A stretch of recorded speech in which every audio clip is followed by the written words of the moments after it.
Nous avons compris que dans le discipulat, c'est la formation des disciples du Seigneur Jésus-Christ. Mon frère, on peut être pasteur et ne pas être disciple du Seigneur Jésus-Christ. On peut être évangéliste et ne pas être un disciple du Seigneur Jésus-Christ. Jésus-Christ est venu établir des disciples. Et ma prière ce matin, c'est que toi aussi tu sois un disciple du Seigneur Jésus-Christ. C'est que nous soyons tous disciples du Seigneur Jésus-Christ. Parce que c'est le disciple qui est la lumière du monde. C'est le disciple qui est clair. Mon frère, il y a beaucoup de fidèles qui croient en Jésus-Christ, qui croient en Dieu, mais qui refusent l'école des disciples. Mon frère, un disciple doit s'asseoir au pied du maître, recevoir son instruction et marcher fidèlement à tout ce que le Seigneur et son maître lui dit. Mon frère, ma soeur, ce matin, il est donc important pour chacun de nous de réaliser que le discipulat est important. Et nous avons vu ici que la première des choses qui se fait, c'est que le maître vient vers le disciple. Et la Bible nous fait comprendre que Pierre péchait avec son frère André lorsque Jésus est venu à eux. Mon frère, laisse Jésus venir à toi. Ce n'est pas l'homme qui va vers Dieu, mais c'est Dieu qui va vers l'homme. Alléluia. Alors dis Seigneur, rencontre-moi, j'ai besoin d'une véritable intimité avec toi. Bien aimé, Dieu n'est pas dans la religion, mais Dieu est dans une relation. Alors dès l'instant où tu entres en relation profonde avec ton Créateur, celui qui a tout créé et qui t'a créé, il saura comment colmater les brèches et rétablir ta vie. Ta délivrance n'est pas dans les mains d'un pasteur ou d'un prophète, mais c'est dans la rencontre avec ce Dieu que tu as servi et que tu recherches. Alors, bien-aimés, ce matin, nous allons poursuivre notre enseignement pour réaliser à quel point devenir disciple est très important, mais aussi, nous avons vu quelques principes importants du discipulat, et l'un de ces principes-là, c'est le principe de la rencontre, d'avant dit. Ils ont rencontré Jésus. Nous avons vu que le deuxième principe, c'était le principe de l'obéissance. Parce qu'en obéissant à Dieu, à Jésus, ils ont accepté effectivement de le suivre. Le troisième principe, c'est le principe de l'honneur, autant pour moi. Cela veut dire qu'ils ont honoré Jésus en le suivant. Ils ont suivi le Seigneur des Seigneurs. Et le quatrième principe que nous avons vu depuis dimanche dernier, c'est le principe de la loyauté. Dieu cherche des hommes loyaux. Amen. Tout disciple doit établir dans sa vie comme fondement ce quatrième principe qu'on appelle le principe de la loyauté, parce que Dieu cherche des hommes loyaux. Il cherche avant tout des hommes fidèles. Bien-aimé, la fidélité ici, c'est simplement la loyauté, autant pour moi, c'est simplement l'état d'un homme qui est fidèle. L'état d'un homme qui est constant dans son amour, l'état d'une personne qui est fidèle en ses engagements. Cela veut dire qu'il est constant dans la présence de Dieu et il est fidèle. Dieu cherche des hommes fidèles. Dès l'instant où nous, enfants de Dieu, disciples du Seigneur Jésus-Christ, nous n'avons pas nous-mêmes volontairement accepté de marcher dans la fidélité, mais encore plus dans la loyauté, bien aimé, il y a des bénédictions qu'on ne pourra jamais obtenir de Dieu. Dieu récompense ceux qui sont fidèles et ceux qui sont loyaux. Celui donc qui est fidèle dans les moindres choses, Dieu lui en donnera des plus grandes. Demande à ton voisin, es-tu fidèle? Donc la loyauté est l'attitude ou le caractère de celui qui est fidèle en ses engagements, dans l'amour qu'il a envers le Père, envers son Seigneur, chaque jour. Frère, Dieu cherche des hommes fidèles à qui il va confier des lourdes responsabilités, qu'il va élever et qu'il va bénir. Aussi, notons qu'il ne trouvera pas dans nos cœurs la fidélité, il ne pourra pas nous bénir. Parce que beaucoup viennent à l'église, malheureusement, pour obtenir des choses de Dieu, mais ne sont pas fidèle. Un chrétien qui est fidèle dans son amour est un chrétien qui reste permanemment dans la présence de Dieu et qui s'abandonne totalement, qui dépend entièrement de Dieu. Et Jésus était loyal envers son Père. Il dépendait de lui et il faisait sa volonté. Je suis convaincu d'une chose, c'est que si hier soir, tu avais eu un marché où tu avais gagné 10 millions de francs, c'est pas ce qu'on t'aurait vu ici ce matin. Certaines personnes, je dis, ne seraient peut-être pas là ce matin, tellement heureux de célébrer leurs millions à la maison et avec leur famille. Certains viennent à l'église parce qu'ils veulent seulement régler leurs problèmes, mais ce que Dieu recherche, c'est nos cœurs, c'est des hommes loyaux, des hommes fidèles, qui vont effectivement accomplir cette grande mission qu'est de faire de toutes les nations des disciples. Jésus a donc eu des disciples autour de lui. Il a eu Judas, qui était un serviteur, un disciple déloyal. Parce que c'est Judas, le disciple de Jésus-Christ, qui l'a livré et qui l'a vendu pour 30 pièces d'argent. Mon frère, ma soeur, ma prière ce matin, c'est que nous fassions des rencontres, des bonnes rencontres, et que Dieu met sur notre chemin des hommes loyaux qui vont nous soutenir. Jésus était Dieu, mais il avait besoin d'être entouré de certaines personnes pour mener à bien sa mission. Mon frère, tu ne peux pas te réaliser seul. Le jour où Dieu veut te bénir, le signe qui montre qu'il te bénit, c'est qu'il mettra quelqu'un sur ton chemin pour t'apporter la lumière et répondre à tes besoins. Dieu donc ne descendra jamais du ciel pour régler le problème d'un homme. Il passera toujours par un homme pour régler le problème d'un autre homme. C'est la raison pour laquelle nous devons être unis et ensemble. Mais parmi les 12, ils disent, je vous ai choisi, vous les 12, mais l'un d'entre vous est un démon. Bien-aimé, l'homme le plus déloyal dans le ministère de Jésus, c'était Judas. Amen. Au ciel, il y avait un homme déloyal, un esprit déloyal, un ange qui était déloyal, un chérubin protecteur. Lucifer, le diable, Satan au ciel a été créé par Dieu, mais il a été déloyal parce qu'il a voulu la place de son Dieu et de son Créateur. C'est pour ça qu'il a été précipité. Tout chrétien qui n'est pas loyal envers Dieu sera abaissé. Alléluia.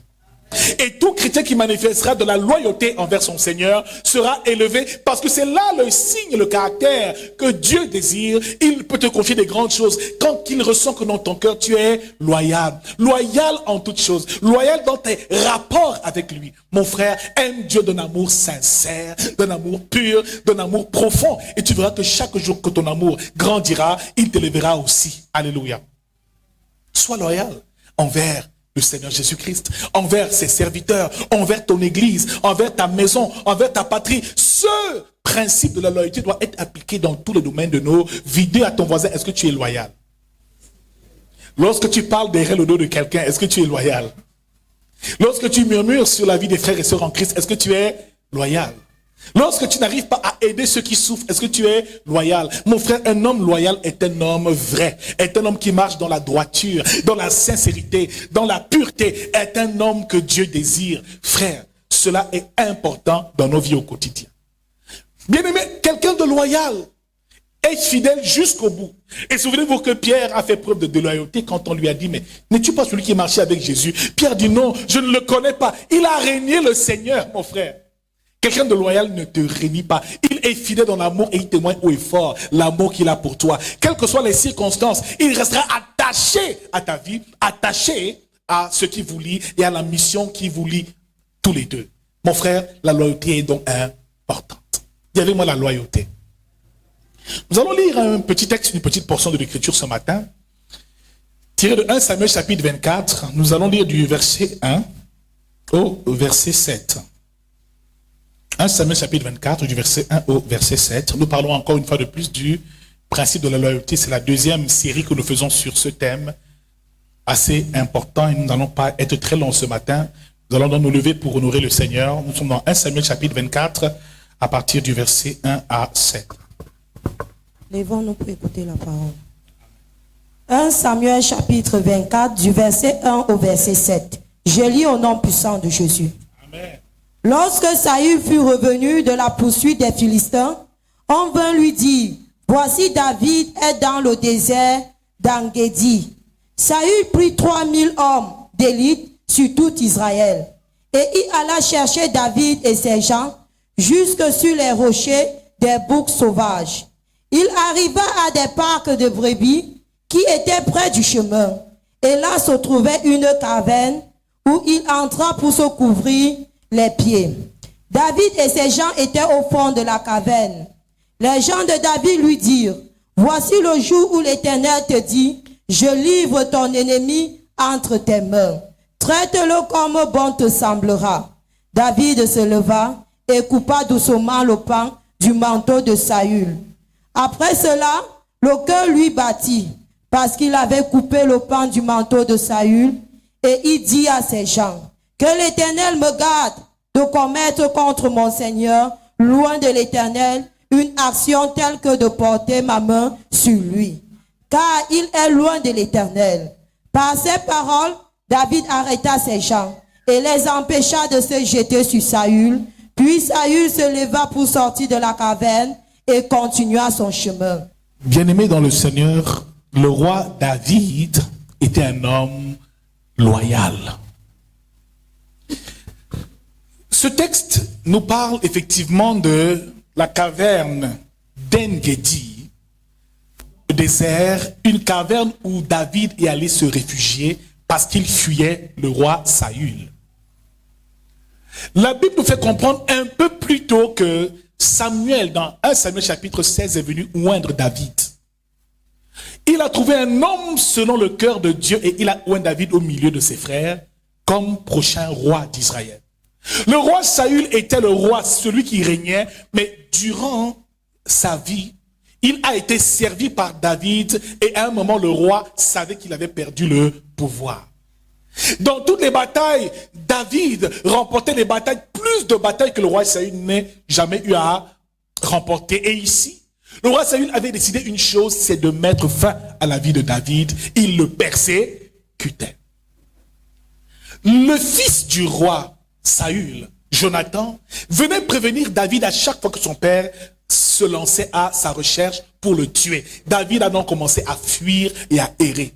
Alors un jour, David entre dans une caverne et va se cacher au fond de la caverne lorsque le roi Saül et quelques de ses soldats, eux aussi pour s'abriter, entrent dans la même caverne. Et là, à ce moment-là, le roi Saül était à la merci de David. David aurait pu le tuer.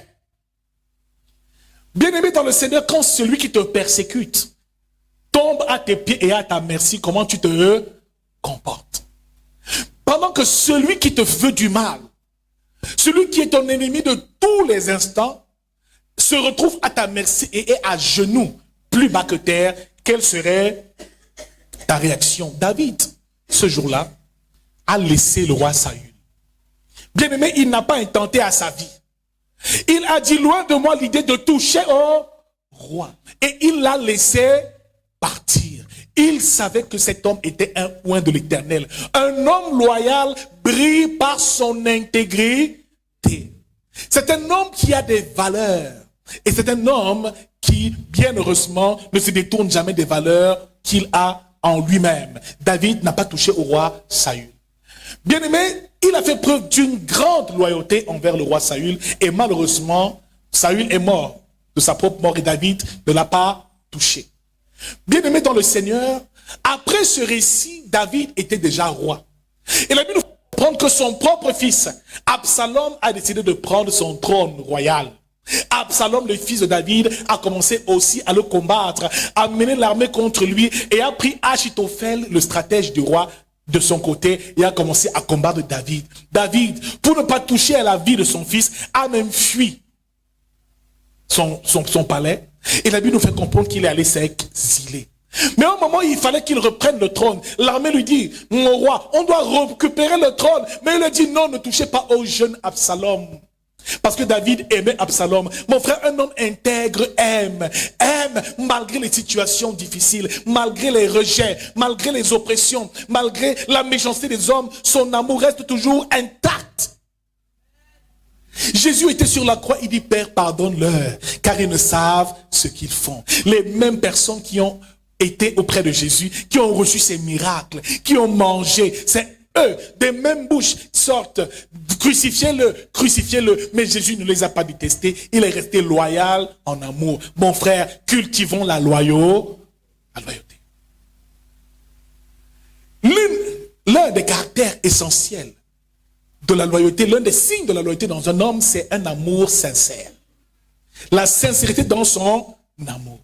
Le roi David était tellement loyal qu'après la mort de son ami Jonathan, il a dit, ne se trouve-t-il pas en Israël un descendant de Jonathan que je peux bénir et qui va manger à ma table? Et on allait prendre Mephibosheth, le fils de Jonathan, qui est venu à la table de David. C'était un infirme, mais il a dit, en souvenir de ton père, tu mangeras à ma table et je te lèverai. Mon frère, quelqu'un de loyal, tel fidèle jusqu'à la mort. Il t'aime même après ta mort. Il s'occupe de ta famille, un peu comme Jean était à la croix avec les femmes. Pendant que tous les disciples ont fui, lorsqu'on a attrapé, arrêté Jésus, Jean est le seul qui est venu et qui a pris le courage. Il était auprès de Jésus. Quand il ouvre les yeux, il voit ces femmes qui pleurent devant la croix et qui pleurent le Messie. Et Jésus lui dit, fils, voici ta mère. Femme, voici ton fils. Mon frère, ma soeur, Jean a été le serviteur, le disciple le plus loyal parce qu'il a été jusqu'au bout avec Jésus. Mon frère, un homme loyal est comblé de bénédictions et Dieu lui donne des grandes responsabilités. Un homme loyal est fidèle, est sincère en amour, mon frère. Il témoigne haut et fort l'amour qu'il a pour toi et il ne se cache pas. Il le dit haut et fort, il t'aime et il assume. Dis avec moi, assume ton amour pour Dieu.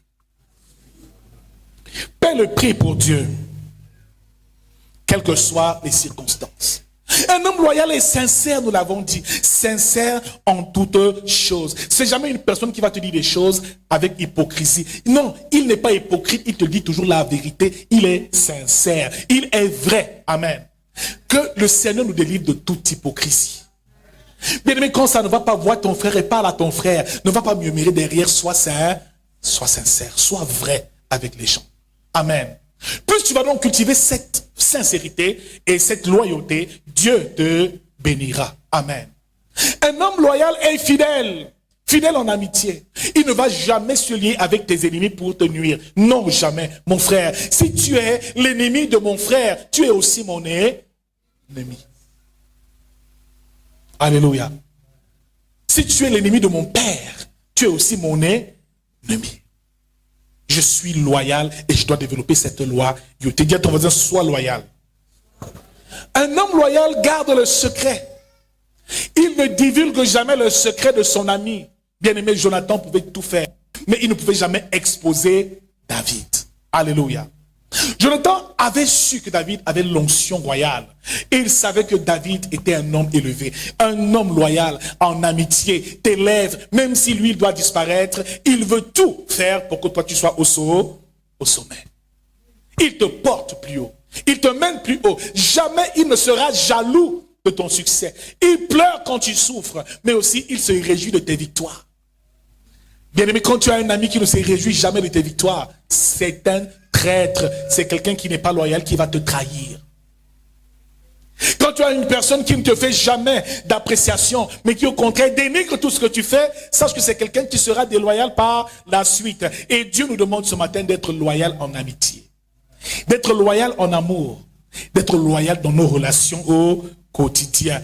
Quelqu'un de loyal est respectueux, il te respecte. Il parle de toi en bien, même à ton absence. Comment est-ce que tu parles de ton frère quand il n'est pas là?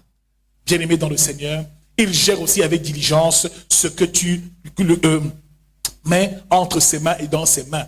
Il te confie des missions et tu gères ces missions-là, tu les diriges avec diligence, tu les gères avec diligence, comme tout bon serviteur. Bien-aimé dans le Seigneur, la loyauté doit être dans tout ce que nous accomplissons. Frères, nous devons être loyaux. Amen. Alléluia. J'ai vu des chrétiens aller de gauche à droite, d'église en église, aller peut-être à des conventions. D'autres pasteurs sont prévenus, le pasteur, c'est de la déloyauté. Quand tu veux partir, viens prendre la permission chez ton pasteur. Il dit, papa, il y a une croisade, je veux aller quelque part. Tu prends la permission, il te bénit, il prie pour. Mais pas, tu viens en cachette. Quand les caméras passent, tu fais la tête comme ça. Faut pas qu'on me voie. Si on me voit, c'est terminé, c'est grave. Non, ne sois pas hypocrite et déloyal. Sois vrai en toutes circonstances. Alléluia. Bien-aimé, l'homme le plus loyal qui a été sur terre, c'était Jésus. Moi, Jésus était loyal. Jésus était loyal. Et dans le livre de Jean, chapitre 14, verset 31, la Bible nous dit ici, mais afin que le monde sache que j'aime le Père et que j'agis selon l'ordre que le Père m'a donné. Jésus aimait son Père. C'était un fils qui aimait le Père et qui passait le temps simplement à témoigner des bonnes choses de son Père. Il dépendait de son Père et il le faisait savoir à tout le monde. Jésus dit dans cette parole ici qu'il veut que tout le monde sache qu'il aime le Père et qu'il agit selon l'ordre que le Père a donné.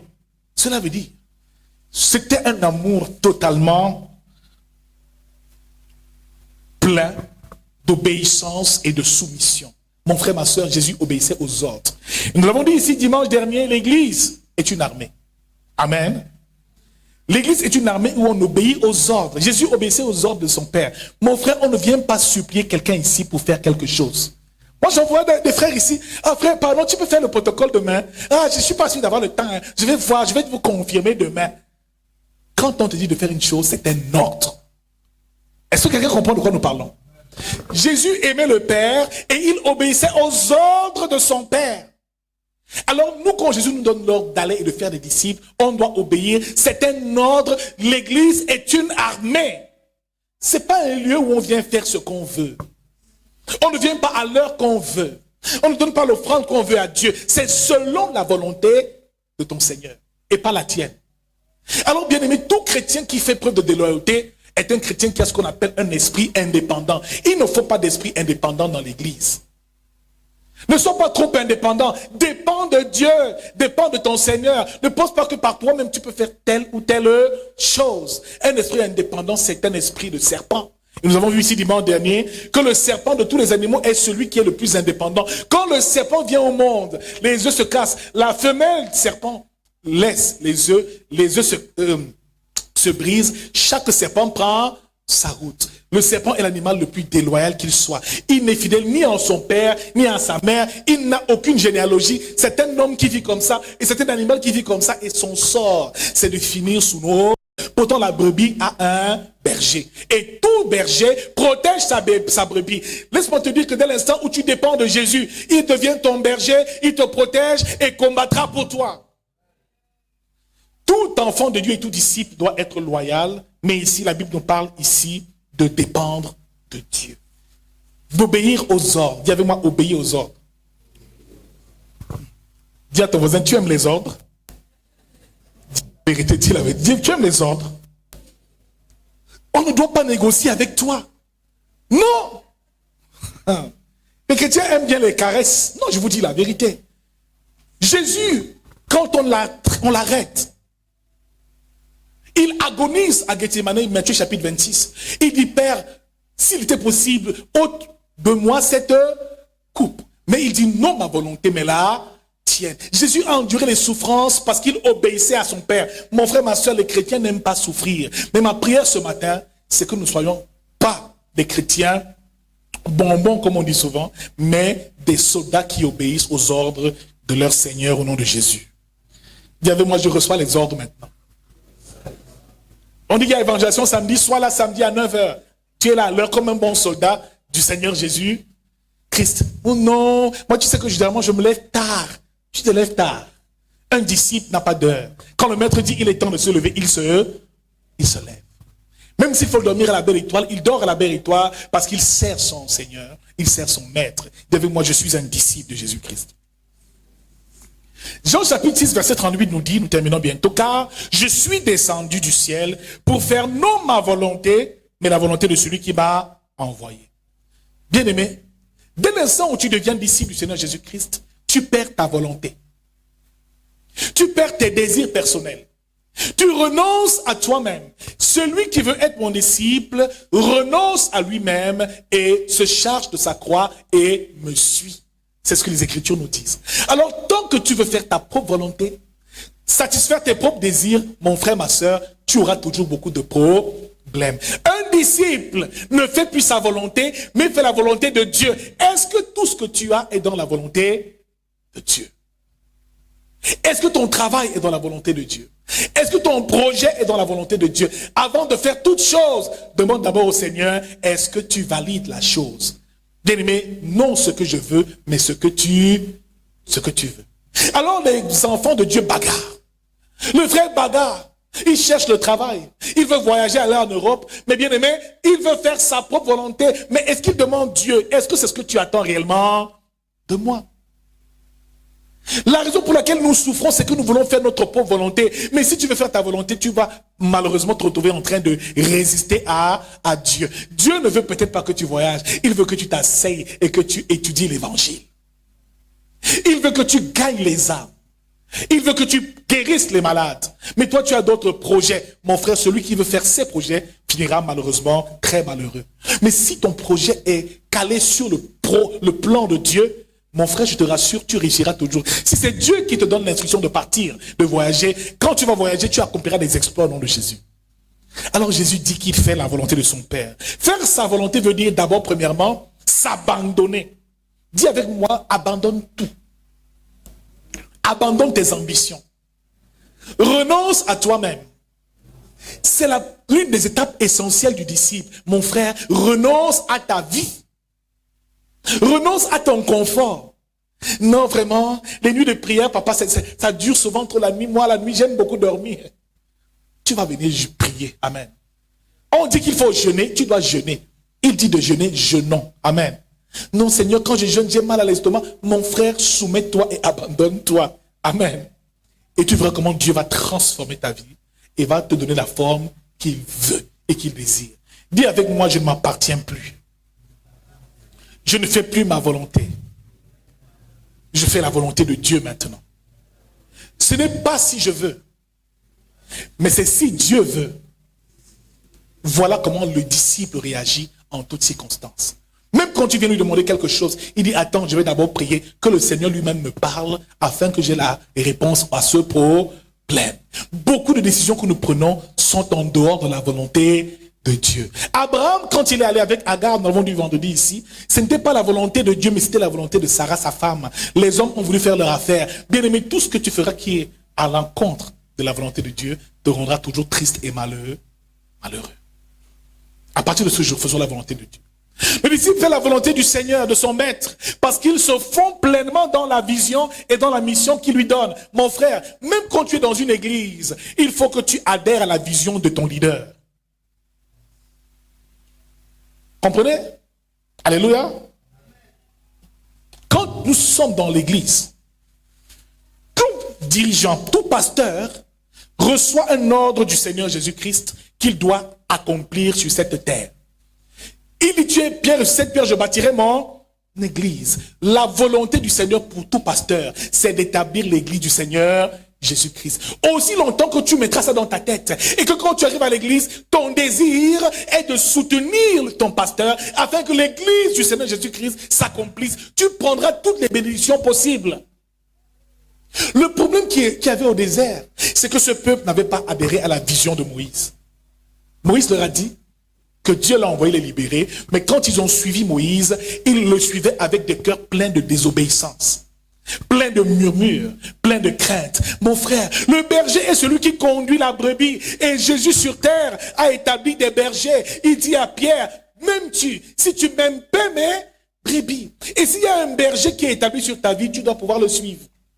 Tu dois pouvoir comprendre sa vision et adhérer à cette vision. Alors quand on vient dans une église, on pense que c'est une boutique. Je viens prendre ceci, prendre cela. Frère, adhère à la vision et aide à ton pasteur à bâtir l'église du Seigneur Jésus-Christ. Si ton désir c'est cela, je te rassure, tu obtiendras tout de Dieu au nom de Jésus.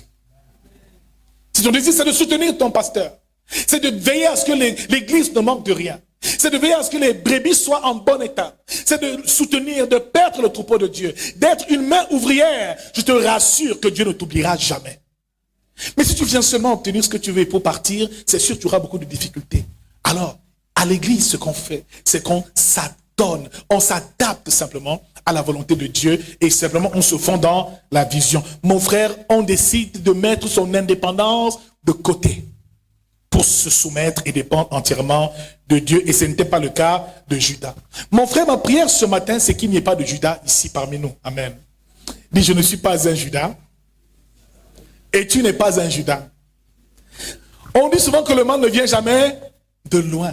Judas qui était l'ami le plus intime, celui qui gardait la caisse, l'argent du ministère de Jésus, c'est lui qui l'a livré. C'est lui là qui était à côté, qui l'a livré. Le mal ne viendra jamais de loin. Bien aimé, si Jésus a eu un Judas, tu auras aussi ton Judas. Alors il faut prier. Amen. Il faut prier parce que les Judas sont souvent les plus proches. C'est les gens de ta propre famille qui vont vouloir te livrer. Ce sont les membres de ton église qui vont vouloir te sacrifier. Mon frère, fais attention que l'esprit de Judas, l'esprit de déloyauté quitte notre église et que nous soyons des disciples loyaux au nom de Jésus. Alors frère, fais attention. Ne crée jamais ton propre Judas. C'est par là que nous terminons. Ne crée pas ton propre Judas. Dis avec moi, beaucoup ont créé leur Judas sans le savoir. Tu sais comment on crée son Judas? Comment on crée un traître à côté de soi? Comment on façonne un traître à ses côtés? Première chose pour façonner ton Judas, la première chose qu'il faut faire, c'est un conseil que je te donne. Alléluia. Invite une personne dans ta vie qui n'est pas dans le plan de Dieu. Le fait d'appeler une personne dans sa vie en dehors du plan de Dieu, c'est un Judas que tu invites dans ta vie. si tu commences à être ami avec quelqu'un et que cette amitié n'est pas dans le plan de Dieu, voilà le premier signe de celui qui va te trahir. Ne laisse jamais entrer personne dans ta vie qui ne soit dans l'ordre, dans le plan de Dieu. Quand Moïse a laissé entrer Aaron dans sa vie et dans sa mission, la Bible nous fait comprendre que Aaron a beaucoup dérangé dans le ministère de Moïse. C'est Aaron qui était avec Marie pour murmurer contre Moïse. C'est Aaron qui a fait le veau d'or. Mon frère, ma soeur, toute personne qui entre dans ta vie, et cela n'est pas le plan de Dieu, la volonté de Dieu, finira par te trahir. Alors quand quelqu'un commence à trop te chercher l'amitié, va d'abord prier, dit Seigneur, si cet homme n'est pas dans ton plan, n'est pas sur ma ligne de vie, n'est pas une aide de destinée, n'est pas quelqu'un que tu as destiné pour ma vie, je t'en prie, éloigne-le de moi. Un disciple n'a pas n'importe quel ami. Un disciple ne fait pas n'importe quelle relation. Toutes ces relations sont dictées par le Saint-Esprit et par Dieu. Je ne vous appelle plus mes serviteurs, mais mes amis. Frère, fais attention donc à tes amitiés. Tout Judas vient du fait que tu aies laissé entrer une personne dans ta vie qui n'avait rien à faire dans cette vie. D'autres viendront pour la détruire. Ce n'est pas toute relation qui est bonne et le diable passe par des mauvaises rencontres. Tu tombes sur un homme, ta vie est détruite. Tu perds du temps et tu meurs dans la souffrance. Ma prière ce matin, c'est que le Seigneur te sépare de toute mauvaise relation. Il y a des rencontres à faire pour entrer dans le chemin de ta destinée, pour entrer dans ta destinée, bien-aimé, que Dieu organise cette année des bonnes rencontres. Que nous soyons des disciples et que par nous des âmes soient aussi sauvées et gagnées au nom de Jésus-Christ. Des bonnes rencontres. Des gens, quand tu les rencontres, elles te propulsent vers le sommet, elles t'apportent quelque chose, elles te font évoluer, elles te font grandir spirituellement, elles te font grandir matériellement, financièrement. Il faut que le Seigneur dirige vers toi des aides de destinée. Il y a des gens, tant que tu ne les as pas rencontrés, tu ne pourras pas évoluer. Tant que cette personne ne prie pas pour toi, c'est elle qui porte la clé pour ta bénédiction. Et tu ne le sais peut-être pas, tu la négliges tous les jours. C'est par elle que cela va passer. Sois donc ouvert et discerne. Amen. Deuxième chose qui permet que Judas se forme dans ta vie, c'est simplement aider une personne qui ne manifeste jamais de la reconnaissance. Si tu veux créer ton Judas, aide une personne qui n'est pas reconnaissante et qui est ingrate. Une personne à qui tu fais du bien, mais qui ne te le rend jamais et qui ne fait jamais des éloges. Il y en a ici, tu aides, mais quand tu lui donnes, c'est comme si tu n'as même rien donné. Tu lui fais un cadeau avec tout ton cœur, tu le lui donnes, mais la personne c'est ah merci, elle néglige même. Celui-là, il va te trahir. Quelqu'un qui ne sait pas être reconnaissant de ce qu'on lui fait. Il rend un bon ministère comme ça, à la fin du culte, je viens, oh frère, tu as vraiment bien loué aujourd'hui, tiens, voici 1000 francs. Ah, ok, merci, ok. 1000 francs pour lui, il dit vraiment, il me donne seulement 1000 francs. Frère, quelqu'un d'ingrat, c'est un potentiel traître. Quelqu'un qui n'est pas reconnaissant du bien qu'on lui fait. Amen. Troisième clé pour attirer son Judas à soi, Dieu seul sait comment on n'aime pas les Judas. Alléluia. C'est de confier des responsabilités à ceux qui ne le méritent pas. Ne confie jamais rien d'important à une personne qui n'a jamais rien prouvé, n'a jamais manifesté une quelconque loyauté en ton endroit. Bien-aimé, fais très attention. Confie des choses importantes aux gens qui le méritent. Ne mets pas quelqu'un à tes côtés parce que c'est ton cousin. Il va venir gérer mes choses. Non. C'est mon frère. Je fais le ministère. Lui aussi viendra ici faire ceci. Non. Il n'y a pas de famille dans l'église. Quand quelqu'un est dévoué, il sert Jésus, il prêche l'évangile, il sort gagner les âmes, il travaille dans le royaume de Dieu, il faut l'élever. Il n'y a pas de favoritisme dans l'église, mon frère. Plus tu sers, plus le Seigneur t'élève. Et il dit, le plus grand parmi vous sera le serviteur. Dans la maison de Dieu, c'est pas le fait de venir ici au pupitre qui veut dire que tu es grand. Non. Le plus grand parmi vous, c'est le serviteur des autres. Plus tu sers Dieu, plus sur le plan spirituel, le Seigneur t'élève. Donc voilà des choses qu'il va falloir apprendre à respecter. Alléluia. Ne confie jamais des responsabilités à quelqu'un qui ne le mérite pas, qui n'a jamais payé le prix pour quoi que ce soit. La dernière chose, le Judas que tu vas façonner, c'est une personne que tu n'arrives jamais à réprimander, à redresser. Une personne à qui à qui tu ne reproches jamais rien.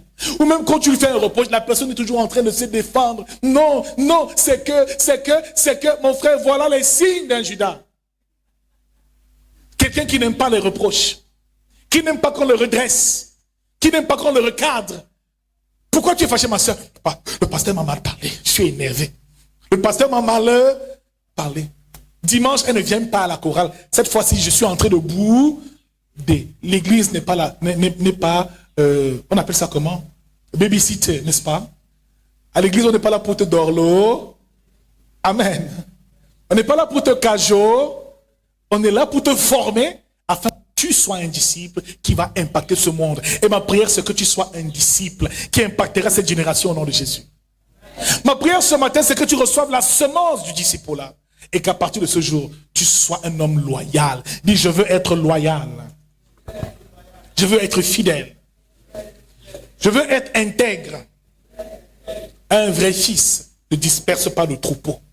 Amen. Il y a des gens comme ça, tu es à l'église. La sœur est assise là. Et depuis 5 ans, elle est dans l'église avec nous. Mais quand un nouveau arrive et vient s'approcher d'elle, le témoignage qu'elle fait du pasteur de l'église, c'est terrible.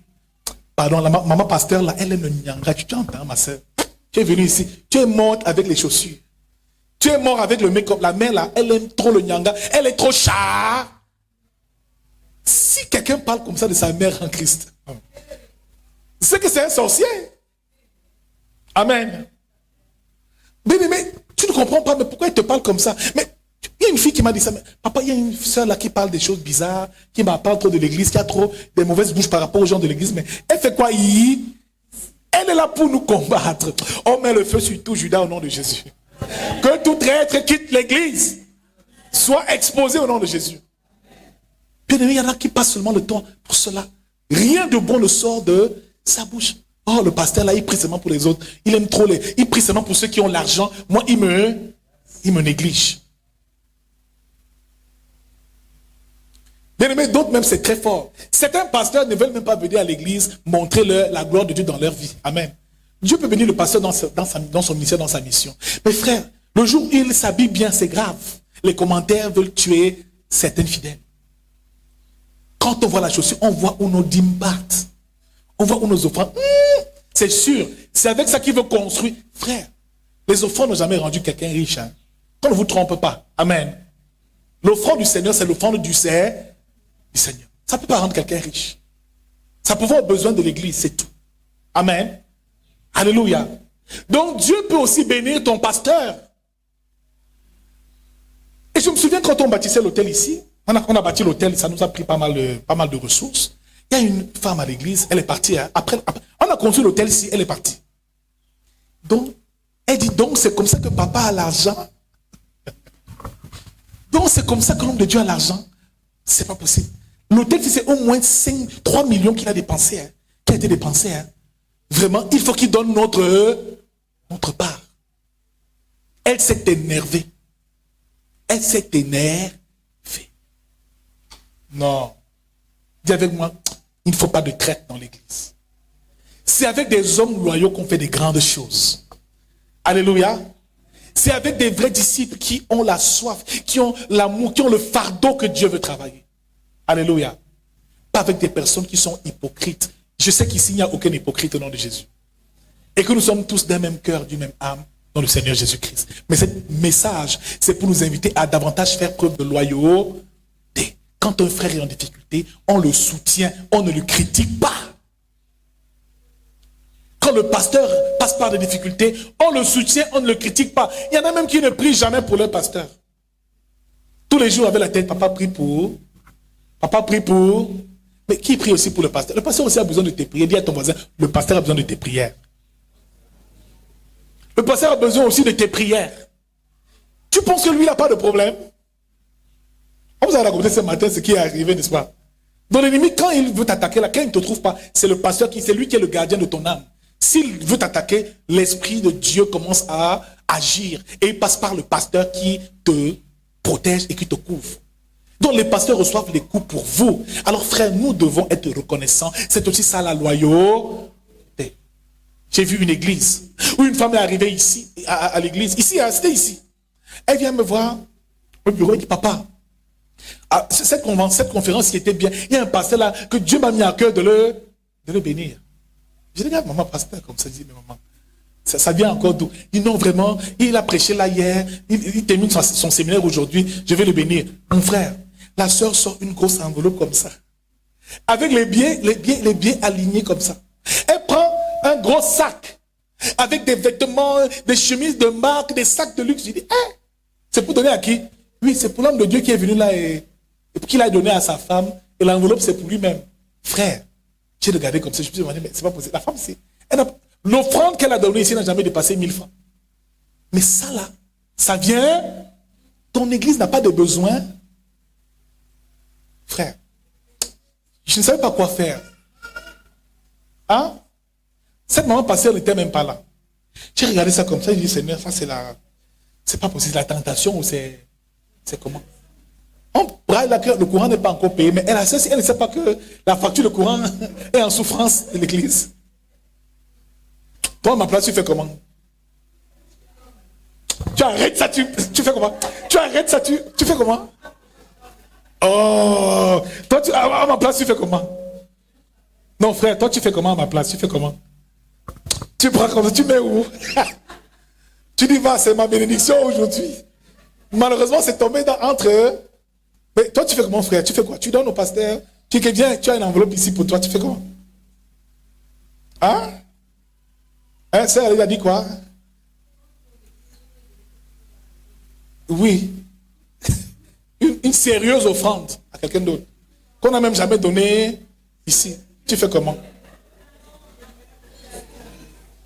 Hein? C'est pas facile. Moi, j'avais laissé. Mais regardez un peu. Dans cet autre cas qu'on voit avant de nous séparer, là, il y a une autre église où je suis allé. J'ai souvent fait ce témoignage ici. Le pasteur n'arrive pas à payer, le loyer de l'église. L'église, le loyer l'a coûté dans les 50 000. Les fidèles refusent de payer le loyer. Alors il invite un prophète dans son église qui arrive, il prêche, alléluia, il prêche, il fait beaucoup de zèle. Il sort la corne de son sac, une corne. Quand il sort la corne comme ça, les fidèles font un. Il dit que tout ce que je vais toucher avec cette corne deviendront millionnaires la même semaine. Les gens disent que, je vais mettre l'huile dans cette corne-ci. Et tout ce que je vais frotter avec ça seront des multimillionnaires. Bien aimé, tu ne peux pas prendre tes bénédictions pour rien. Viens déposer 200 000 ici. Les fidèles ont dit, attends, pasteur, attends. On va chercher là. Ils ont dit, prophète, ne bouge surtout pas. Restez là sur l'autel. On court. D'autres allaient dans les tontines. D'autres allaient dans les Orange Money. Prendre l'argent et tout. S'endetter. Ils sont tous arrivés comme ça. Toute l'église était arrivée en rang. Chacun avait ses 200 000 ans. Amen. Le pasteur a commencé à trembler comme une feuille comme ça. L'arme était haut. Ce matin, même tôt, le bailleur était encore là pour les chasser. Il n'y a même pas le loyer à payer. Puis payer le loyer. Alors, ce jour-là, une petite assemblée, le prophète là a pris l'argent. Ça a fait dans les 3 millions. Finalement, donc, ils arrivent au bureau. Le prophète sort l'argent. Il dit, wow, on a beaucoup tablé aujourd'hui, mon frère. Le prophète est en train de se... Le prophète est en train de compter. Voilà. À la place du pasteur, tu fais comment? Tu laisses aller avec tous les 3 millions où tu te dis, oh.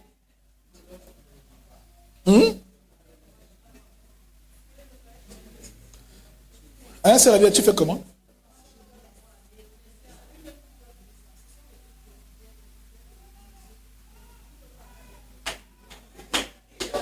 Non. Les gars, il fait on l'a béni, non? C'est son ministère qui l'a fait, non? On l'a béni, non? S'il veut, il donne. S'il veut, il ne donne. Donc, l'argent était versé partout. Il a tout récolté. Et il est allé au bureau. Et dans ce bureau-là, il arrive en transpirant. Il dit au pasteur que, waouh, vraiment, non. Les brebis là sont vraiment, elles sont obéissantes. Elles ont fait ce qu'il fallait pour l'homme de Dieu. Comme je ne peux pas acheter ça bientôt, ça va m'aider. Il prend l'argent, il compte 3 millions de francs le même jour. Une église où 50 000, on ne peut pas payer le loyer de l'église, de la salle qu'il loue. Tu fais comment? Dis-moi, la loyauté est importante. Tu ne peux pas être béni par quelqu'un et aller semer ailleurs. Par une église et ne pas bénir ton assemblée, aller bénir ailleurs, ce n'est pas possible. Alléluia. Mais c'est pas tout. Il y a des personnes, hein, quand le pasteur prêche, elles ne disent jamais Amen. Quand notre prédicateur vient ici, il parle, elle dit Amen, oh, elle veut seulement tomber par terre. Je dis, il y a des choses terribles dans l'église aujourd'hui. J'ai vu de ces spectacles terribles. Là, le frère crie, oh papa, Amen, je reçois, il vient semer. Le prédicateur n'a même pas encore dit, ah, il est en train de semer, d'essuyer ses chaussures, de glorifier. Ton propre pasteur prêche et passe sa vie à jeûner, à prier pour toi, mon frère. Même le Amen, il y a vraiment la loyauté. Ah! Il y a un autre qui a fait ça. Il est venu ici, il est devenu multimillionnaire. Mais après avoir reçu beaucoup d'argent, qu'est-ce qu'il a fait? Ça devenait compliqué parce qu'il fait chaud, il n'y a pas de pavé ici. Il a commencé à aller garer sa voiture dans une église vraiment beaucoup plus... Parce que c'est maintenant son vrai niveau. Au lieu d'élever ton église, de faire monter ta chapelle. Bien aimé, toi, tu reçois les bénédictions ici et tu vas ailleurs faire des offrandes. Mon frère, ma soeur, c'est de la déloyauté. Ce matin, nous allons nous lever et prier afin que Dieu nous donne des cœurs loyaux en toutes choses. Et si Dieu sait que tu seras béni et que tu ne feras pas ce qu'il faut pour son œuvre, c'est pour ça qu'il va bloquer tes bénédictions. Donc, sois loyal. Quand tu reçois de Dieu, sois toujours reconnaissant. Apporte des actions de grâce et dis Seigneur, merci pour le bien que tu m'as apporté. Je viens bénir la communauté, offrir des chaises, acheter des tôles, des tentes, aider même ceux qui souffrent. Bien aimé, c'est la vocation de l'église. C'est que le Seigneur bénisse son église et il passe par les hommes. Donc un homme loyal ne quittera jamais l'église pour rien. Non, il restera attaché à Jésus et à l'œuvre et la mission qu'il porte. Alléluia. Quelqu'un a-t-il été béni ce matin? Est-ce que tu peux acclamer fort pour Jésus?